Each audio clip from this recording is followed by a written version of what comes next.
بھلا تم نے اس شخص کو دیکھا جس نے اپنی خواہش کو اپنا معبود بنا رکھا ہے اور باوجود جاننے بوجھنے کے گمراہ ہو رہا ہے؟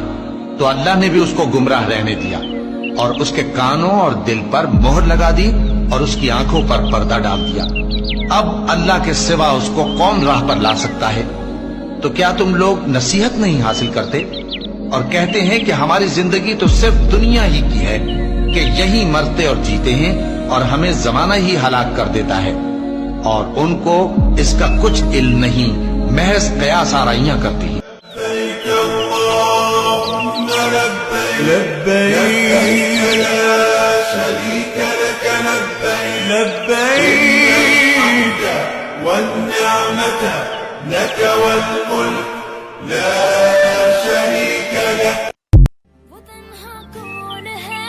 اللہ اللہ۔ بادشاہ وہ کون ہے؟ اللہ اللہ۔